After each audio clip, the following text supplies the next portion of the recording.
Hey guys, welcome back to another video with Old Florida. My name is Mike, and today we will be tying the infamous Kwan. This is probably my #1 bonefish fly, period. I do throw it for redfish once in a while, but this is primarily one of the best bonefish flies ever created, at least to me. First thing we're going to do is start our thread right behind the eye of the hook, and we're going to leave a little bit of room because we will be adding a weed guard to this fly. Then we're going to take our bead chain eyes and we're going to make sure they're nice and secure right behind the eye of the hook. Putting some X-wraps and parachute wraps. Once we got that nice and tight, we're going to move our thread right to the bend of the hook. I actually don't like adding glue on any of my bonefish flies. That's just a personal preference. It probably doesn't matter, but I think they could smell it. So next thing I'm going to do is take my craft fur. I'm going to cut a nice healthy clump right off of the hide. So when you cut it off, it's going to look something like that. I'm going to take my fingers, just going to kind of capture all that. And then this is going to be the butt section. I got about an inch maybe sticking off the back. I'm going to take my fingers and run that through. If you want, you could take a comb and kind of just comb that out. We do have underfur combs that work a little bit better than this, but I'm actually just going to use my fingers.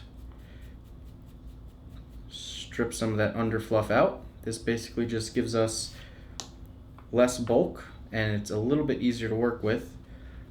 Another thing when you're tying in craft fur, as you can see, this is extremely long and thin, and this is not really how we want to tie that in.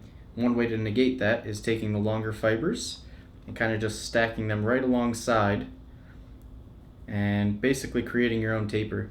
If you didn't know, craft fur is actually the same diameter all the way through the whole fiber, so it really doesn't come to a fine taper just by itself. You actually have to create your own taper. You basically just get used to it after a while. As you can see, this is a lot more full and kind of what we're looking for. It still comes to a nice little point. Alright, once we got that, I'm going to do about 2 times the length of the shank of the hook. I'm actually going to go ahead and cut that first before I tie that on. And I really want to tie this in as tight as I possibly can, right on the top of the shank of the hook. So I'm going to lay my material down. I'm going to capture all that, doing a really tight pinch wrap with my pointer finger pushing on the shank as hard as I can so it actually stays on the top of the shank.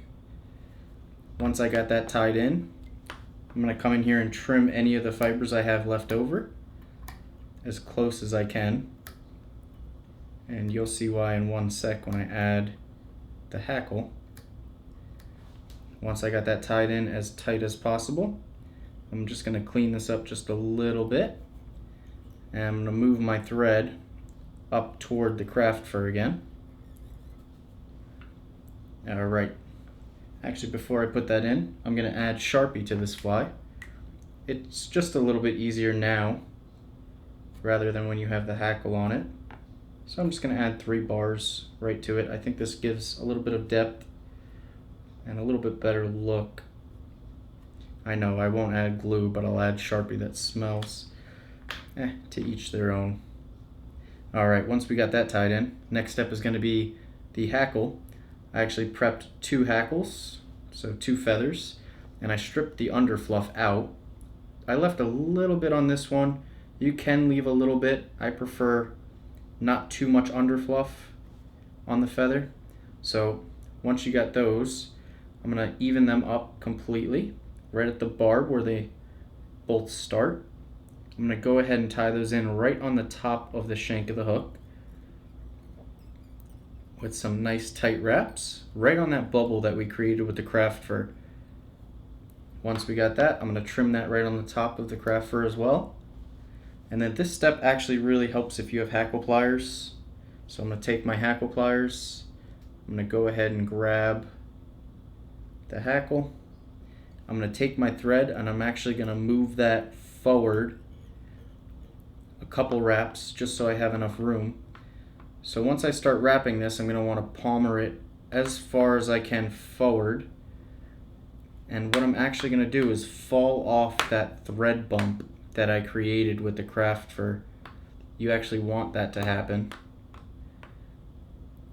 And once we got that, you're going to feel it kind of slide down. I'm going to do one more wrap, see if I can get away with it. You could let that just hang there. I'm going to back my thread out to where I can capture that. I'm going to put one wrap underneath it, tighten down, then you can just pull that off. As you can see, it looks like a giant fluff ball right now, but we're going to clean that up, make it look a lot better. So where we trimmed that off, or where we pulled that off, there's a couple pieces just hanging off. I'm just going to go ahead and trim those out. Now with my finger, I'm kind of just going to fluff this up, make sure I didn't trap any of those fibers. Then I'm going to go ahead and pull everything forward as best I can with one hand. And then I'm going to add some extremely tight, nice securing wraps, pulling everything forward and creating a nice collar. And you could go ahead and tie all the way back to the eyes and then all the way back forward to create a nice smooth body covering any imperfections in the thread, because this will show through. So I'm going to go ahead and just clean that up a little bit more. Don't be afraid, we're using 140 thread, so it's not going to build too much bulk. And then once we got that, as you can see, we have a nice dense collar, full coverage all the way around. Then I'm going to move my thread all the way to behind the barb, or behind the barbs of the hackle. And the next step is we're going to come in here with our sparkle yarn. As you can see, if you twist it, it kind of unrolls, but if we make it tighter, make it thinner, it's easier to work with. So what I'm going to do, I'm going to take my piece of sparkle yarn, I'm going to tie it as far as I can forward with two loose wraps, two mediocrely loose wraps. They could be a little bit tighter. And then two X wraps on the other side. So basically I have two loose wraps on the top of that. And then I'm going to walk it as far as I can forward and pulling it right where I want it, making sure everything is nice and lined up.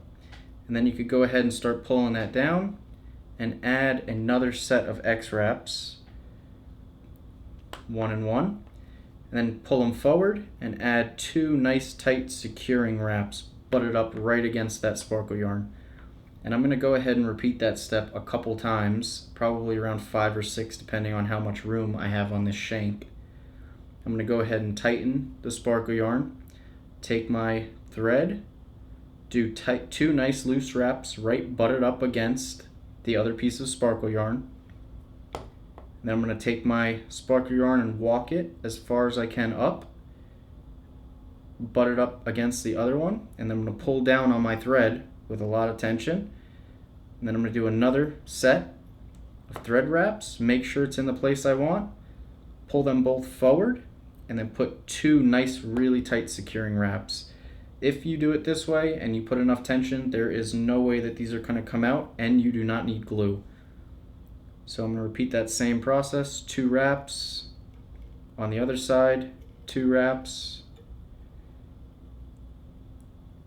take my sparkle yarn, wiggle it back and forth, walk it in place to where I want, and then I'm going to go ahead and pull down, add another X wrap, make sure it's in the right spot, pull down nice and tight, and then add two wraps. And we're going to do that again. Tighten the sparkle yarn, get and add two wraps on both sides, walk it into place.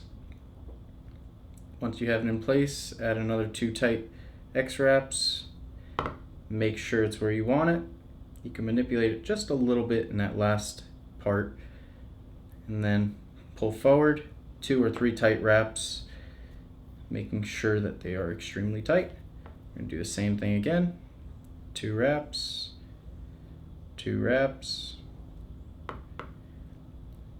walk it up, X wrap it again,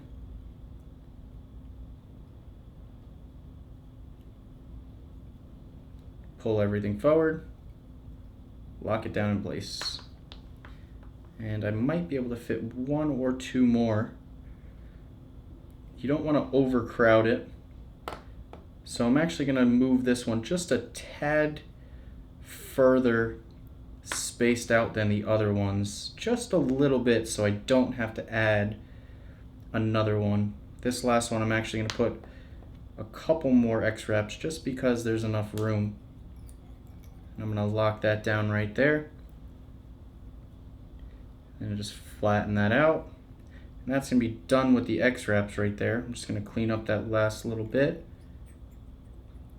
Put some nice tight wraps in front of that. And then I'm going to add 1 or 2 little whip finishes right in front, just for now. I'm going to take my Mason 16 or any mono. I'm going to go ahead and flatten that little front part. I'm going to make a hockey stick as my weed guard. I like leaving them a little bit longer so they're easy to work with, as you can see. I'm going to go ahead and take my thread and I'm going to go ahead and capture just that little tip of the hockey stick and then pull back and down right where I want to tighten that down. Once I have that captured, put a few wraps and you can kind of manipulate it to where you want it to sit.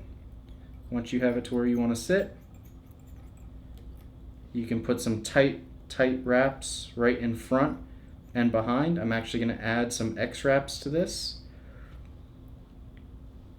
And then that's going to be our weed guard. I'm going to pull back down, clip it right above the point of the hook, and I'm going to whip finish right behind the weed guard one time. It's going to want to prop it forward, and then I'm going to go ahead and whip finish in front of the weed guard one time. That really locks it down. Like I said, I don't really like using glue, but I'll put Sharpie. Makes sense. Alright, so that's going to be the done fly, but we got to trim. So I'm going to actually take this out of my vise real quick. Trimming this fly is pretty easy. It's literally going to be 2 or 3 cuts. I like to just come in here with my scissors, touch the eye, and then go up to the material. So it kind of looks like that. I'm going to repeat that same step on the other side, being very careful not to cut any of the collar that I'm working with. So I'm going to try to get the same angle I have. And if I don't, that's okay. Don't go absolutely crazy. This doesn't have to be perfect. And once I'm happy with that, I'm going to throw that back in my vise. I'm going to come in here with a comb. And as you can see, those sparkle yarn fibers are kind of bunched together.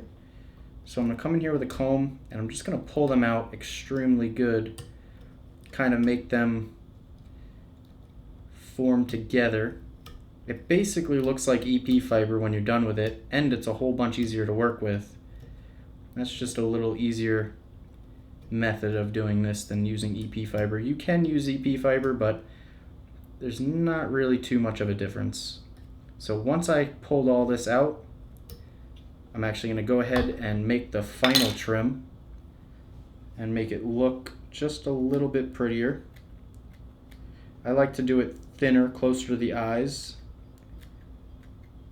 I like a thinner profile versus a wider profile. Shrimp are not generally wide. This is supposed to mimic just a fleeing shrimp or crab or little crustacean. But that's going to be the done pattern. We get a nice little collar, awesome little weed guard, lands extremely soft, has great little hackle movement in the front, super simple, no flash, nothing like that. It's just a guide fly. It's a great little pattern. This hook has that little V-lock in it, the Umpqua hook. I absolutely love. Once they're hooked, they stay hooked. The burnt orange thread really gives it like a nice little color that they tend to love. I don't get a lot of refusals with this fly, surprisingly. It's just a great all-around pattern. Bonefish, permit, redfish, you name it, it'll eat it. Thank you so much, guys, for watching, and hope to see you in the next video. Don't forget to like, comment, and subscribe.